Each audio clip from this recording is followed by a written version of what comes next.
Welcome GRD 122, Graphic Design 2 to ex4. This is going to be an exercise in preparation for our project with Victory Brewing with the image, and we're going to trace a Corvette. And I already gave you an overview, and I wanted to go over some things about that.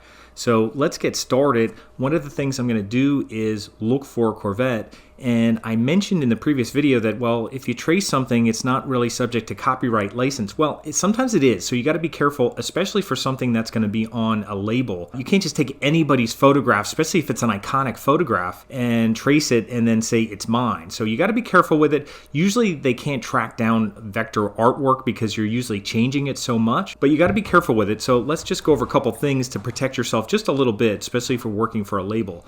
One of the things we're going to do is we're going to search for Corvette Stingray, and I'm just using a Google search, and I'll go to images. And one of the things you could do to protect yourself a little bit is to go to tools and go to usage rights and use Creative Commons licenses. You'll find images that are usually available for license that you can change, and we're going to try to change this as much as we can. Even the other image that I use, you could change the color, anything that you want with it. So I'm going to go look for one here, and I think what I looked for is this one here.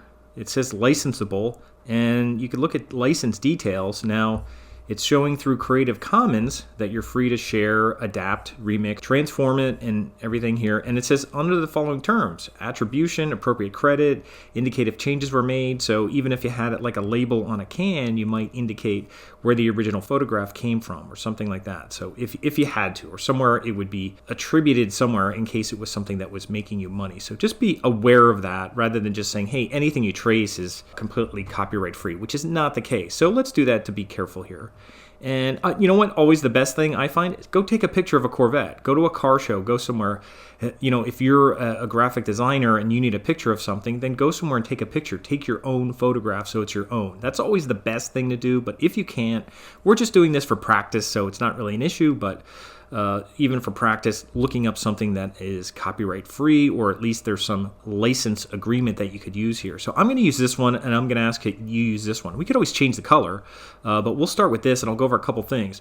I'm going to just right click on it and copy the image, and you could download it or whatever. And I'm going to go into Photopea and just go to new project and create and paste it.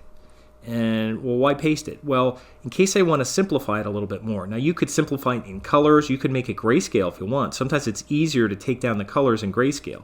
But even if I just go into here and go image, adjustments, using something called posterize, it'll limit the colors. Now, even in 3 colors, sometimes you get odd looking colors there. That's why putting it in grayscale sometimes helps, but that's okay.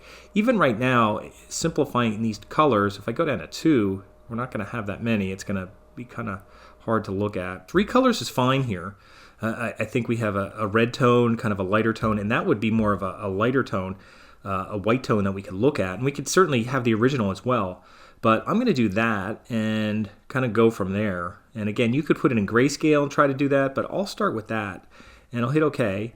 And then I'll just copy this. Do Command C. Sometimes you might have to do like a Command A or Control A and copy everything and copy it. And it should paste into Figma. So I'm going to go to Figma. And I'm going to go to New Design File, and I'll make it a frame, and I'll go over to Paper, and I'll do Letter, and I'll also make it Landscape, since we're working on kind of a landscape car.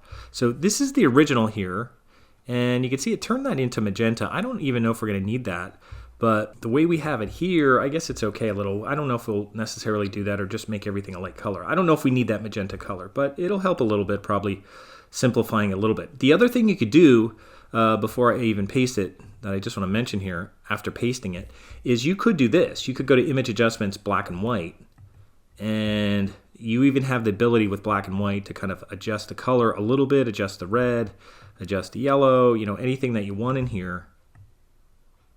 You know, darken up the red, lighten the red, adjust some of the other colors in here, which, you know, you have to almost experiment with a little bit.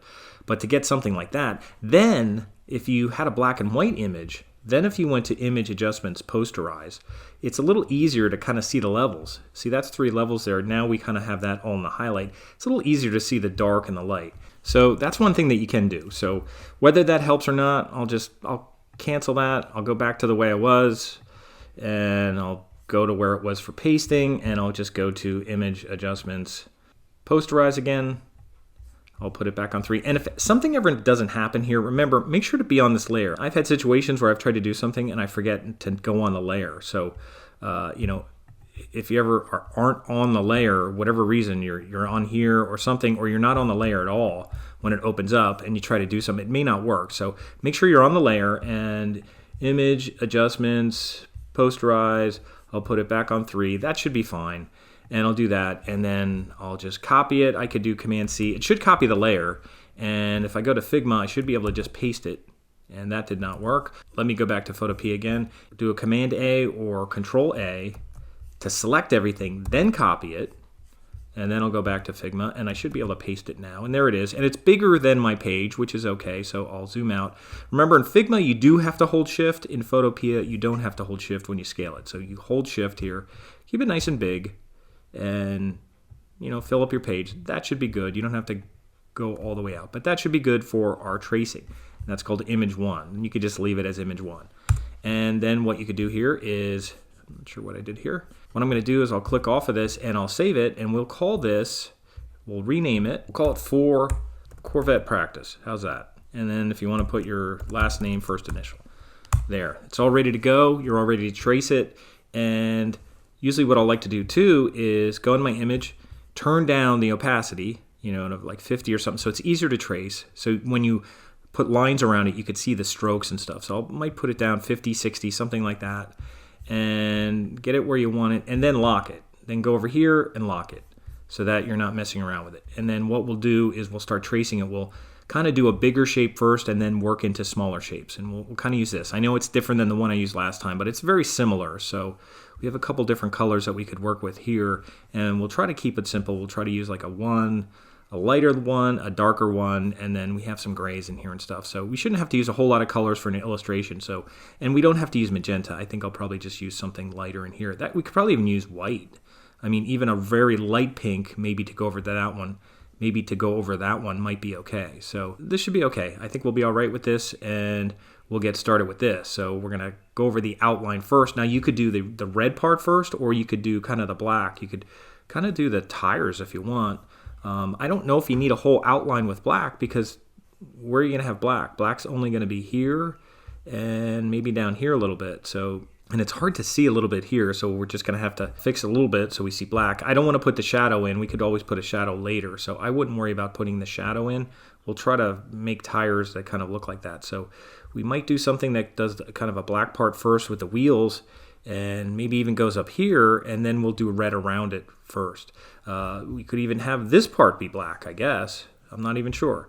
But that's what we'll get started in part 2. So just wanted to get started getting your image in there, getting it saved, getting all ready to go, and then we're going to start with our pen tools in Figma coming up in part 2. We'll take this real slow. So again, we use Creative Commons to find something that wasn't exactly an iconic picture or an image that someone might be complaining that you're using their copyright. Again, you're making it your vector artwork, so that's usually pretty safe doing that, but we'll see how this goes. So we're going to be working in Figma completely in your next part of the video.